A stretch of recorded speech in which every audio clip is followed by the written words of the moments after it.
Hey everyone, it's Marianne from the New York City Organization of Public Service Retirees. We've received several emails today from people who are concerned because they're on a page called NYPD Retirees Medicare and Medicare Advantage Information Group. This group should be called the Disinformation Group because the people that lead it are constantly feeding you disinformation. So, the New York City Organization of Public Service Retirees prides itself on fact-checking and providing you with documentation to support everything that we do and say. Our organization is run by retirees from many different titles, from many different agencies within the city of New York. Sometimes, some people in that realm of this Florida group will call us the UFT group. We're not the UFT group. They'll call us the DC-37 group. We're not the DC-37 group.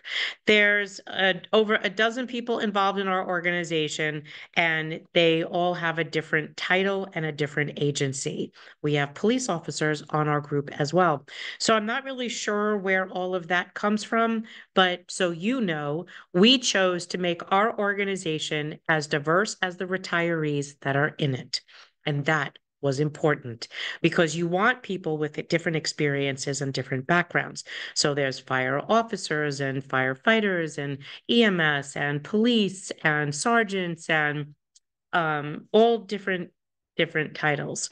So our moderators are also from all different titles, police, UFT, all different agencies. We have people that are laborers, people from Local 375.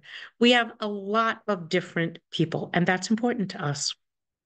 So let's clear up some of this disinformation coming out of this organizational group or whatever you want to call them. So it says that our group is accepting donations from Emblem Health. We have never received an Emblem Health donation ever. So whoever's telling you that, if they have proof of that, we'd actually like to see that. This organization is a member organization. We are a 501c5 incorporated as approved by the IRS. Our donations come from members of our group, and we're over 50,000 strong through our affiliates. So we want you to know that our organization prides itself that all of our officers are volunteers. None of us takes a stipend or a salary, and our only paid people are our attorneys or bookkeeper, accountant, lobbyists, things like that. So we are actually run in a very transparent way. Our 990s are actually online. You can go see where our money goes. So it says we are also supporting the non-Medicare contract. No, we have nothing to do with the under 65 active worker Medicare non-Medicare plan. The active workers and the under 65 retirees are both in the same healthcare plan. Right now, that is tied up in litigation. I don't think that will be going anywhere anytime soon. He alludes to that there would be a resolution in a few weeks. I've not heard that is the case. There's a lot of problems with that RFP.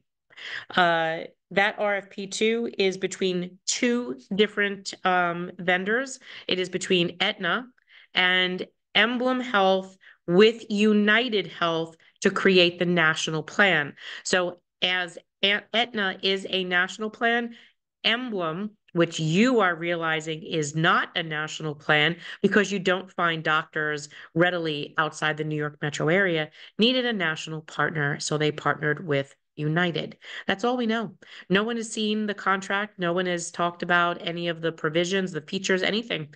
We do know, though, as we've been saying for the last 3 years, that the MLC is negotiating away all healthcare choices to only leave you with two plans. It would be the plan that they choose and HIP HMO, just like they were trying to do with the retirees that were Medicare eligible, is force you into Medicare Advantage with only HIP VIP as an option. However, those two options within HIP are only available in 10 counties of New York. They are not nationwide. Okay. So that becomes another problem. But we're unaware of that, and that is not our fight. At least not yet. But I've no inkling of getting involved in that anytime soon. This is enough for us to handle. So the next issue is that Emblem is no longer accepting doctors outside the New York area. I've not heard that. But again, our focus has been on the Medicare retirees health issue. Then he says the city is considering taking away the Medicare Part B reimbursement costs. Let me show you something. That has nothing to do with our organization or the work that we did. It's not a result of anything that we did, but I want to show you how far back this goes, and it actually goes back a heck of a lot further. If whoever wrote this knew their labor history, they would know that mayors well before wanted to try to take away our healthcare Medicare B reimbursement, or actually even suppress it to the point that it would go away. It wasn't even following the law, to be honest with you, which was a problem. So here's a document. It is dated March 8th of 2010. The first page was to show you that it was a working document. This was given in 2014 to the MLC, again, by Cass Halloway under the Bloomberg administration. These are all proposals that the city of New York was making to the MLC to come up with healthcare savings. And of course, 3 and 4 is elimination of the Medicare B reimbursement for all covered dependents, and 4 was elimination of the Medicare Part B reimbursement for the income adjusted additions. That's your IRMA people. So this was on here. Also, your Medicare Advantage is on here as well.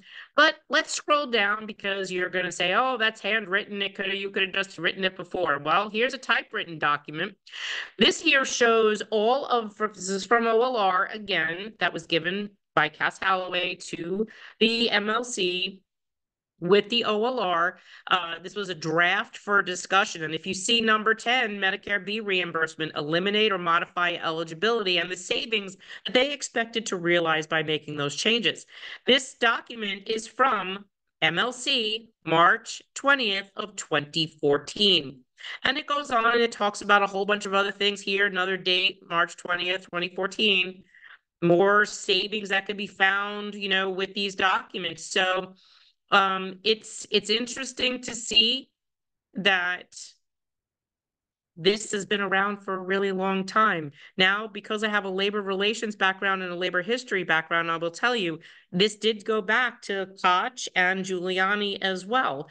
And it wasn't until 2001 that the Medicare B reimbursement was keeping up with whatever Medicare charged for Medicare B until that time. And it was passed by the city council at the urging of Mary Pinkett, who was chair of civil service and labor, and Peter Vallone. So this is nothing new. It has nothing to do with our organization. So that is another fallacy debunked tonight.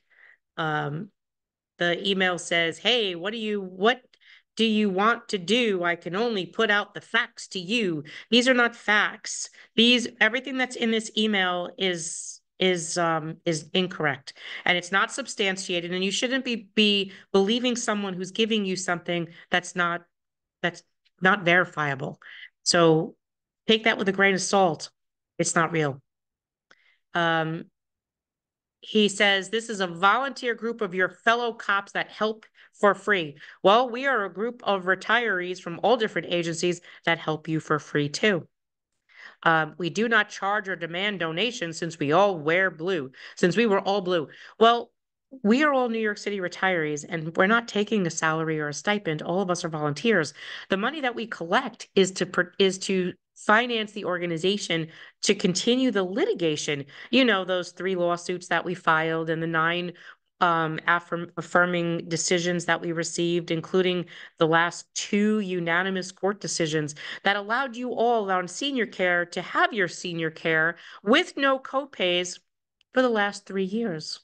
We got the injunctions. We're the ones that are protecting you.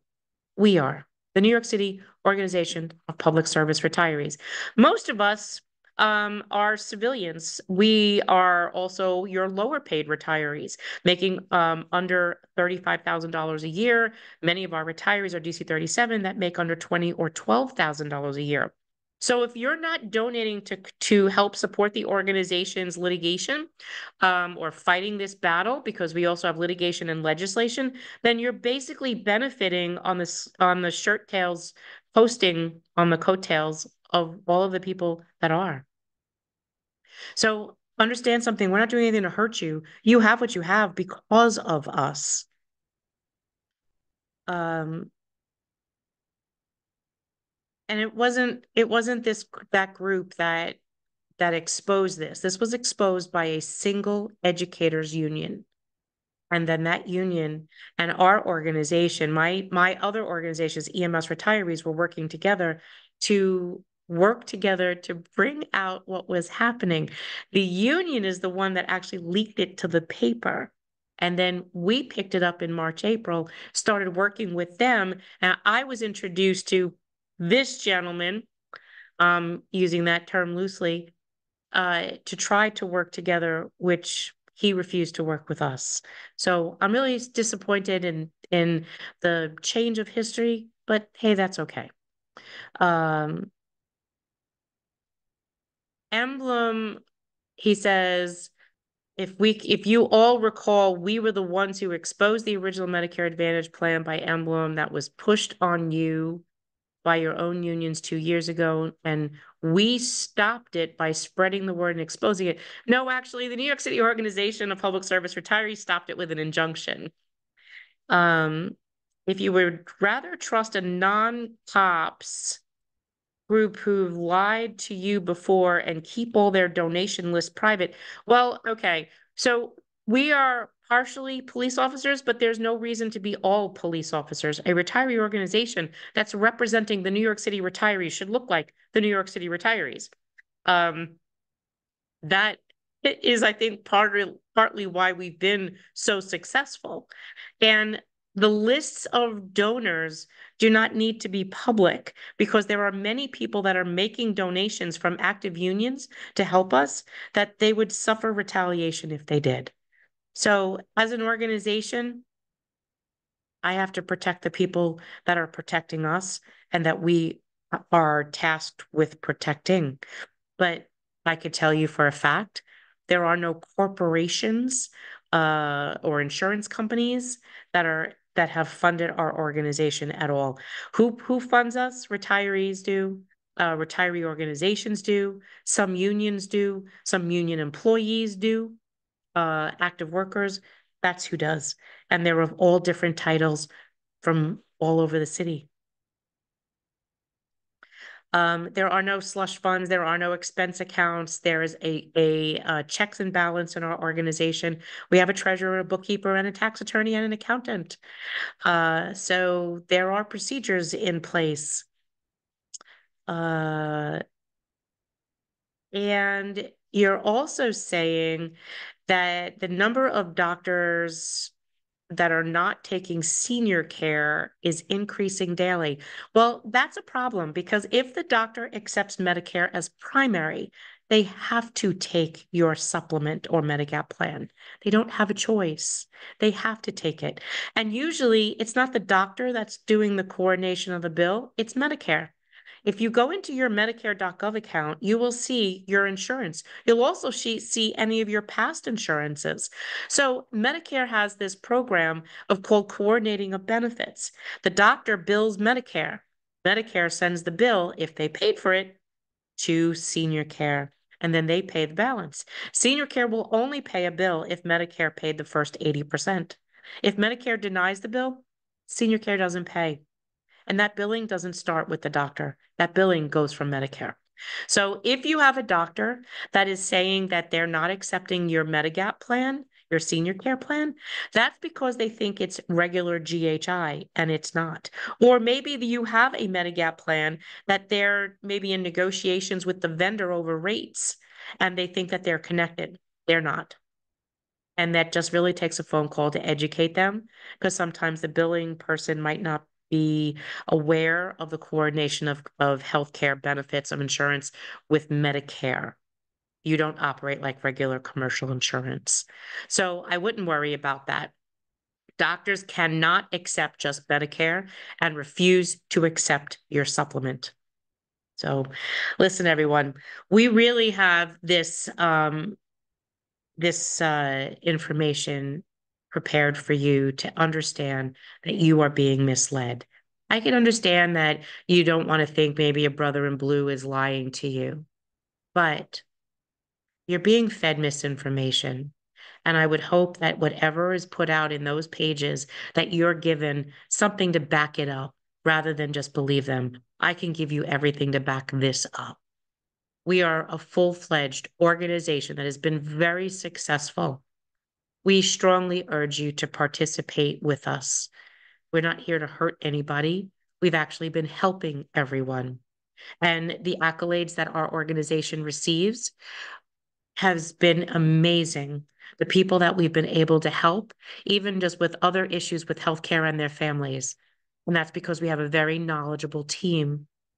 So if you are open to hearing the truth, we hope that this video will debunk what we call debunking bullshit. We have a whole we have a whole website page for debunking bullshit, which we do quite often. And thank God most of the unions stopped putting it out there because they realized they couldn't get away with it. But since we got this email over a dozen times today and people were urging us to debunk it, I took the time to do it. I hope you guys have a great night. Please don't believe everything that you're hearing out of this group in Florida.